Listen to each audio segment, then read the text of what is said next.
오늘 제가 온 건 서울 송파구 문정동 전현수 정신건강의학과 의원인데요. 의사이신 전 원장님께서 운영하는 의원입니다. 전 원장님은 정신학 박사이시기도 하지만은 불교 수행자이자 저술가이기도 하는데요. 다른 그 병원하고 달리 지금 이제 방금 돌아보니까 옆방에 딱 방석이 딱 놓여 있고 정갈한 명상룸이 있고 역시 이제 불교 수행자이자 저술가인 티가 확 납니다. 전 원장님은 1990년 병원을 개원한 뒤에 2003년부터 이제 본격적으로 좀 많이 이제 수행을 하신 것 같아요. 그때 한 달 동안 수행하시고 또 2009년에는 무려 1년 동안이나 병원문을 닫고 수행에 전념하시고 2013년부터는 무려 2년간 병원문을 닫고 수행을 하셨습니다. 그리고 이제 전현수 박사의 불교 정신치료 강의 등 여러 권의 불교 관련 책을 쓰셨습니다.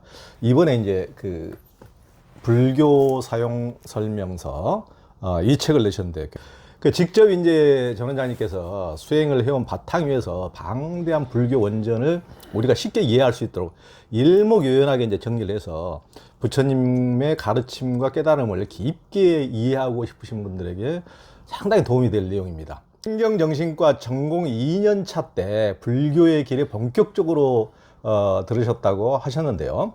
어떤 계기로 불교 공부와 수행을 시작했고 불교 공부와 수행을 하면서 삶에 어떤 변화가 있었습니까? 네, 제가 우연한 기회에, 그러니까 정신과 전공 2년 차 때죠. 저의 불교 첫 번째 스승을 만났어요. 만나가지고, 이제 불교에서는 업설이라 그러죠. 네. 세상이 어떻게 구성이 돼서 어떤 원리로 움직인다는 이야기를 제가 들었어요. 듣고 저 느낌이 그때 눈이 이렇게 확 열리는 느낌이었어요. 세상이 이렇게 돌아가구나.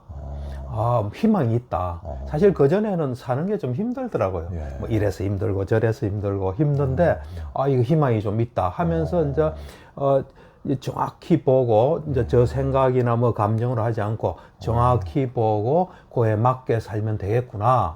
이제 이러면서 그걸 저 생활에 제가 적용을 해봤어요. 해보니까 제가 사는 게 좀 편해지더라고요. 그러면서 이제 직업이 또 정신과 의사니까, 우리 환자분들도 이거를 잘 이해해서 생활에 적용한다면은 정신적인 문제가 많이 좋아지겠구나. 그러면서 이게 불교라는 게 정신의학적인, 정신치료적인 요소를 함유하고 있구나 해서 그때부터 어찌 보면 두 길을 걸은 거죠. 이제 그러면서 저는 사실 뭐 부처님이 말씀하실 때서 그대로 믿은 적은 없습니다.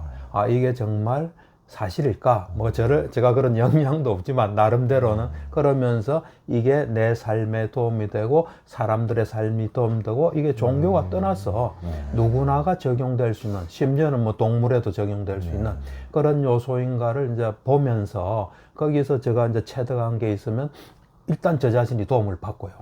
그 다음에 이제 환자들한테 쓰고 그런 걸 이제 꾸준히 했죠. 그 작업이 2014년까지 했어요.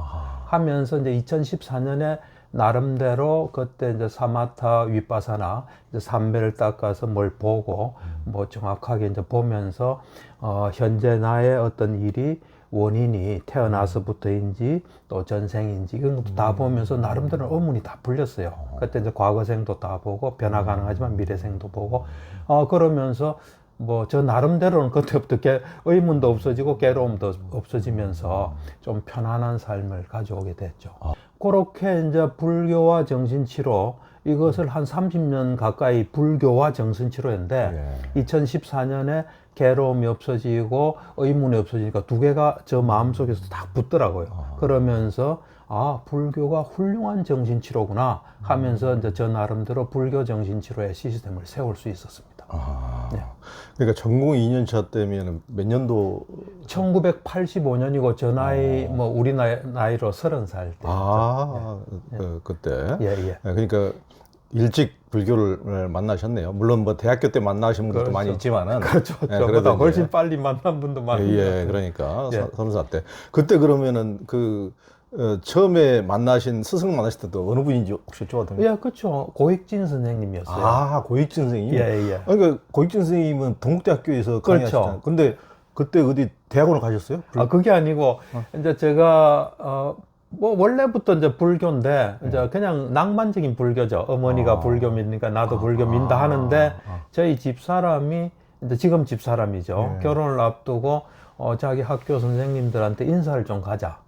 그래서 간 게 동국대학교예요. 그래서 그 당시에 이제 김영태 교수님이 지도 교수여서 김영태 교수님하고 이제 밥 먹고 식사를 하고 이제 병원으로 돌아가려는데 한 분을 좀 더 뵙는 게 좋다. 그래서 이제 찾아간 게 고익진 교수님 연구실이었어요. 근데 거기서 고익진 선생님께서 놀라운 말씀을 해줬어요. 저보고 아까 그 김영태 교수님하고 밥 먹는 거 봤다. 지금 뭐 하세요? 그러더라고요. 그래서 정신과 전공이 2년 차입니다. 이러니까 뭐 여러 가지 말씀하시다가 불교는 인간의 괴로움을 해결하는 완벽한 시스템이다. 당신이 지금 하는 정신학도 정신적인 문제, 괴로움 해결하는 거 아니냐. 인간의 괴로움을 해결하는 이 완벽한 시스템인 불교의 용어만 좀 바꾸면 훌륭한 정신학의 체계가 될 거다. 그래서 제가 깜짝 놀랐어요. 세상에 이런 분이 있구나. 내가 이분한테 배워야 되겠구나. 그래가지고 이제 배우게 됐죠. 그러시고. 예. 그러면 사모님이 불교 공부를. 그렇죠. 그 동국대 불교학과 석사 과정을 그때 수료했죠. 그래.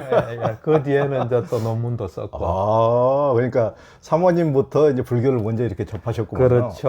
너무 고맙죠. 저한테 그런 인연을 지어줘서. 그리고 고익진 교수님은 그분도 원래 의대 이제 예, 그렇죠. 전남대학교 의대 의대 졸업하시고 졸업은 안 했습니다. 졸업은 안 하시고 들어갔다가 몸이 너무 안 좋아져서. 그러니까 몸이 너무 안 좋아서 이제 절에 가서 하셨다가 그분 석가에서 지은 절이 무등산에 지금도 있다고. 그렇죠. 어머님께서 지었을 거예요. 그러니까 굉장히 또 그 집안이 엄청나게 또 수제 집안이잖아요. 그렇죠. 고승덕 변호사. 전부 다 또. 맞습니다. 수제 집안이고. 맞습니다. 고익진 교수님 영향을 또 받으신 분들이 굉장히 많더라고요. 예, 참 고마우신 분이죠. 오늘날 어찌 보면 제가 있게 한. 그리고 그때 훌륭한 정신학의 체계가 될 거라는 걸 제가 불교 정신치료를 세워서 어찌 보면 좀 실현했다고도 볼 수 있죠. 그래가지고 그분의 그렇게 처음 이제 말씀을 듣고 그대로도 그분 뭐 종종 만나신 겁니까? 종종 만난 게 아니라 그 당시에 이제 선생님께서 몸이 안 좋으시니까 선생님 돌아가시면 선생님 역할을 할 제자들을 1년에 한 반씩 모았어요. 일승보살에 대해서. 제가 이제 4번째로 들어간 거죠. 4반에 들어갔죠. 그래서 2년이 좀 짧았습니다. 한 3년간 배웠죠. 그때 이제 사실 선생님이 가르친 게 약간 특별한 게 있었어요. 촉이라는 부분, 식이라는 부분. 그래서 선생님 이 촉이 어디 있습니까? 이러니까 빨려로 된 니까야에 있다. 그래서 제가 그 당시에 마음을 먹었죠. 내가 빨려를 배워서 니까야를 다 봐야 되겠구나. 그래서 저로 하여금 빨려 배워서 니까야 거의 다 읽게 해준 참 고마운 분이죠. 이미 그때 고익진 교수님이 어디 빨리를 빨려를 잘 하셨죠. 네, 잘 하셨죠. 물론 이제 방대한 빨려는 보지는 못하시고 이 이제 법상 중심의 빨려를 보셨죠. 그랬군요. 야, 또 좋은 인연으로 또 그런 인연으로 또 인생이 큰 또 이렇게 전환되는. 그렇죠. 또 계기가 되셨구만요. 예. 정 원장님께서는 이제 정신과 의사이자 불교 명상가로서 이제 살아오셨는데요. 불교 명상이 정신 치료에 어떤 도움이 됩니까? 그러니까 이제 기본적으로 이래 보면 불교 명상이라는 게 우리가 어떤 존재고 우리 몸과 마음이 어떤 속성을 가졌고 그래서 그 기반에서 어떻게 괴로움이 생긴다. 그 괴로움을 그러면 어떻게 철저히 해결할 건가 한 게 불교 명상 아닙니까? 그렇죠? 근데 정신치료도 이제 잘 보면 핵심이 정신적인 문제가 생긴 사람들 이래 잘 보면 그 앞에 뭐 있는 게 있습니다. 그게 뭐냐면 살다 보니까 괴로움이 생긴 거예요. 순탄하게 잘 살아가는 사람은 정신적인 문제 안 생깁니다. 괴로움이 생겼을 때 그것을 세상 이치에 맞게 해결하지 못하고 자기 나름대로 막 이상한 생각을 하든지 이상한 시도를 하면서 정신적인 문제가 생기는 겁니다. 그러니까 이제 그분들이 어째 보면 살다가 자연스럽게 오는 문제를 이래 자기 나름대로 올바른 방법이 아니라 나름대로 하면서 자기 나름대로 악화시키는 게 굉장히 많아요. 자꾸 이상한 생각을 하고 미래 생각하고 과거 생각하면서 이제 그런데 이 불교 명상을 잘 하게 되면 우리가 어떤 존재인지 몸과 마음이 어떤 속성을 가지고 있다는 걸 잘 알면 그 사람들이 어떻게 해서 그러고 세상의 이치를 잘 알면, 그러니까 이 불교 명사라는 게 세상이 어떻게 돌아가고 어떤 이치에 따라 움직이고 몸과 마음은 어떻고 요건데, 이 정신적인 문제가 생긴 사람들이 그걸 잘 모릅니다. 모르다 보니까 세상에 맞지 않게 자기 몸과 맞지 않게 막 하다 보니까 정신적인 문제가 생겼기 때문에 그런 사람들을 정신적 문제가 악화되지 않고 당신이 어떻게 해서 이런 게 생겼고 해서 어떻게 하면 해결될 수 있다는 길을 제시할 수가 있습니다. 예, 예.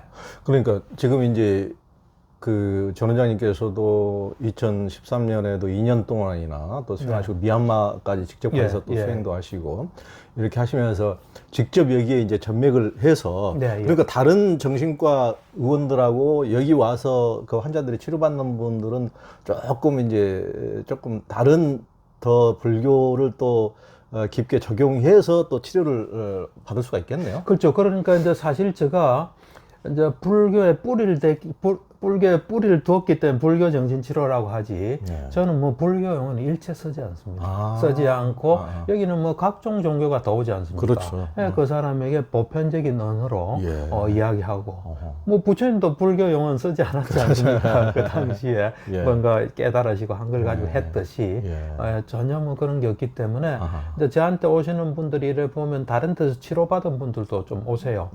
뭐 하고 여기 치료가 훨씬 뭐 좋다, 뭐 저 입장이긴 하지만, 그래서 어떤 분들은 저를 뭐 스승님이라고 부르는 분도 많습니다.